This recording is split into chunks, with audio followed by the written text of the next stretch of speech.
यह कहानी बहुत महत्वपूर्ण है हर उस व्यक्ति के लिए जो व्यक्ति अपनी जिंदगी में एक अच्छा मुकाम हासिल करना चाहता है। यह कहानी उस व्यक्ति के लिए बहुत ही महत्वपूर्ण होने वाली है जो नेटवर्क मार्केटिंग बिजनेस में है या सेल्स के व्यवसाय में है या जिस व्यक्ति का एक ऊंचा लक्ष्य है। और यह कहानी उस व्यक्ति के लिए भी है जो जल्द ही लोगों की बातों में आकर अपना लक्ष्य बदल देता है और असफल हो जाता है। इस कहानी को सुनने के बाद आप अपने रास्ते में आने वाली रुकावटों का आसानी से सामना कर जाएंगे और अपने लक्ष्य तक पहुंचने के लिए रास्ते में आने वाले भटकाव से भी बच पाएंगे। एक गांव में एक बहुत ही प्रसिद्ध पंडित रहा करता था। उस पंडित का नाम श्याम था। वह पंडित जिस गांव में रहता था वह उस गांव के प्रसिद्ध मंदिर पर पूजा करता था और सभी शादियां व सभी धार्मिक कार्य वही पंडित कराता था। वह पंडित इतना प्रसिद्ध था कि आसपास के सभी गांवों में उसकी चर्चा हुआ करती थी और सभी लोग उस पंडित का बहुत आदर किया करते थे। श्याम पंडित इतने प्रसिद्ध थे कि सभी लोग उन्हीं से अपना धार्मिक कार्य कराने के लिए दूर दूर गांव से बुलाया करते और अच्छा दान दिया करते थे। एक बार पंडित जी अपने गांव से दूसरे गांव शादी कराने गए हुए थे। वह गांव पंडित जी के गांव से 4 से 5 गांव छोड़कर था।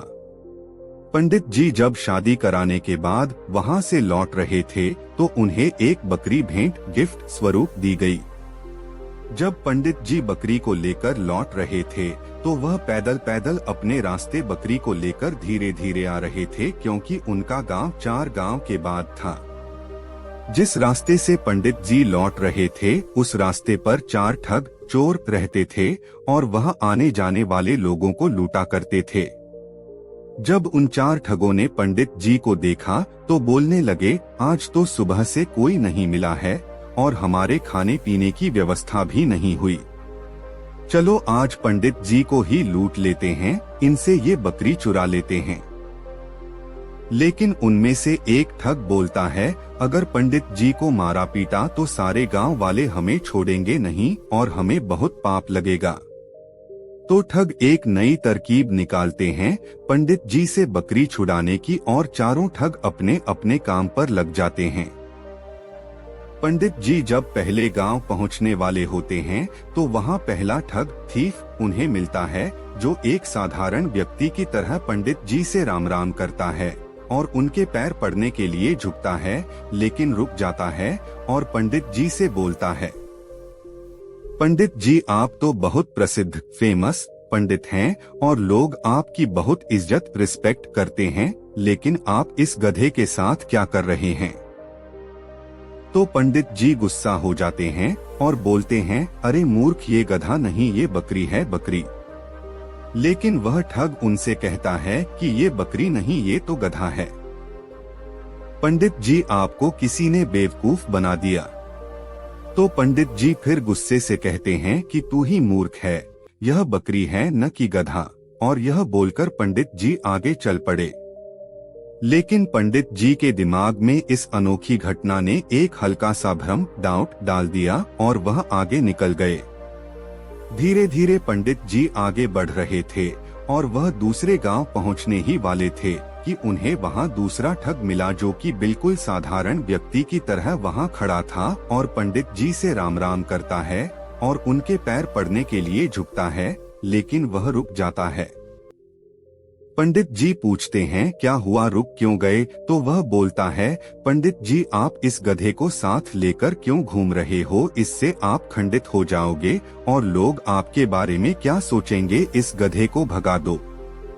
पंडित जी को इतनी बात सुनकर बहुत क्रोध आता है और बोलते हैं, तुम मूर्ख हो, दिखाई नहीं देता यह बकरी है और तुम बोल रहे हो गधा है।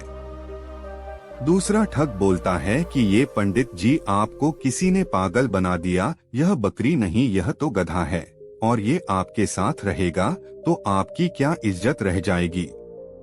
यह सुनते ही पंडित जी सोचने लगे कि यह क्या बोल रहा है, मैं तो बकरी लाया हूँ पर ये सब इसे गधा क्यों बोल रहे हैं, कहीं मैं सच में गधे को लेकर तो नहीं घूम रहा हूँ।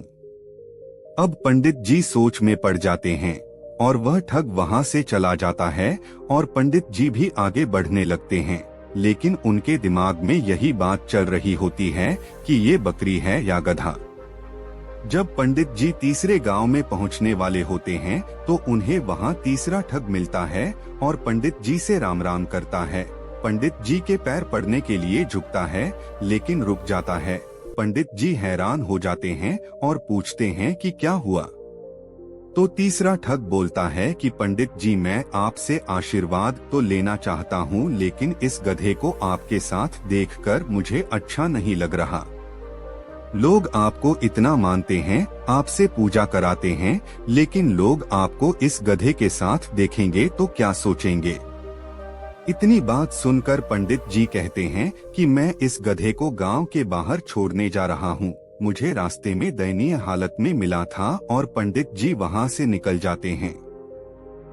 कुछ लोगों की बातों में आकर पंडित जी का विश्वास खुद से उठ जाता है। उन्हें लगता है कि लोग सही बोल रहे हैं और मैं गलत हूँ, लेकिन फिर सोचते हैं कि मैं सही हूँ। इसी तरह उनका विश्वास खुद पर से गिरने लगता है और सोचते हैं कि मैं अपने गांव पहुंचने वाला हूं। अगर ये बकरी नहीं हुई और गधा हुआ तो लोग मेरे बारे में क्या सोचेंगे। यही सोचते सोचते पंडित जी चौथे गांव पहुंचने वाले होते हैं कि उन्हें चौथा ठग मिलता है और पंडित जी से राम राम करता है और पैर पड़ने के लिए झुकता है, लेकिन रुक जाता है। तो पंडित जी पूछते हैं क्या हुआ। तो वह ठग पंडित जी से बोलता है, पंडित जी, बाकी सब तो ठीक है, आप इस गधे को साथ में लेकर क्यों घूम रहे हो। तो पंडित जी कहते हैं कि मैं इस गधे को गांव के बाहर छोड़ने वाला था। तो वह ठग बोलता है कि पंडित जी, यह गधा आपको शोभा नहीं देता, लोग क्या सोचेंगे आपके साथ। यह गधा देखकर आप इसे मुझे दे दीजिए, मैं इसे बाहर छोड़ आऊंगा। तो पंडित जी अपने आप पर विश्वास को खो देते हैं और उस बकरी को गधा समझकर उस ठग को दे देते हैं और अपनी बकरी को छोड़कर आ जाते हैं। और उन चारों ठगों की यह तरकीब काम कर जाती है और वह पंडित जी से बकरी छुड़ा लेते हैं और उसे बेचकर पैसा कमा लेते हैं। इसी तरह हमारे आसपास भी हमारा रास्ता भटकाने के लिए बहुत सारे ठग जरूर मिलेंगे जो हमारा रास्ता भटकाना चाहते हैं। उनसे बचकर और खुद पर विश्वास रखना होगा, तभी हम अपने लक्ष्य को पा सकते हैं। सीख। इस कहानी से हमें कई सारी सीखने को मिलती हैं, जिनसे हम अपनी सफलता का जल्द से जल्द पा सकते हैं। सबसे पहले तो हमें सीख मिलती है कि हमें खुद पर विश्वास रखना चाहिए।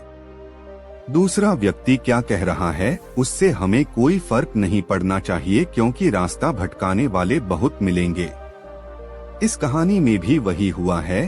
अगर पंडित जी को खुद पर पूरा विश्वास होता कि हाँ ये बकरी ही है, तो वह अपनी बकरी को ठगों को नहीं देते।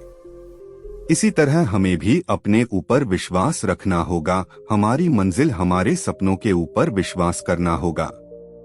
अगर हमें अपना लक्ष्य हासिल करना है तो हर किसी से सलाह नहीं लेना है और किसी भी व्यक्ति की नकारात्मक बातों से हमें कोई फर्क नहीं पड़ना चाहिए, क्योंकि लोग तो सिर्फ आपको भटकाने के लिए आते हैं कि ये कर लो वह कर लो, लेकिन अगर आपका कोई निश्चित लक्ष्य नहीं होगा तो आप कभी सफल नहीं होंगे। इसलिए अपना लक्ष्य बनाकर सिर्फ उसके ऊपर काम करो, बिना किसी व्यक्ति की बातों पर ध्यान दिए। जब आप अपने लक्ष्य को पाने के लिए काम करते हैं तो रास्ता भटकाने और रास्ता रोकने बहुत सारे लोग आएंगे, आपको उनका सामना करना होगा। नेटवर्क मार्केटिंग बिजनेस में भी यही होता है। आपको बहुत सारे लोग मिलेंगे जो कहेंगे ये गलत काम है, आपको सफलता नहीं मिलेगी, तो उनकी बातों पर ध्यान दिए बिना अपने लक्ष्यों को पूरा करने के लिए मेहनत करेंगे तो सफलता अवश्य मिलेगी। बस रास्ता भटकाने वालों से बचकर रहें, क्योंकि राह भटकाने वाले जरूर मिलेंगे।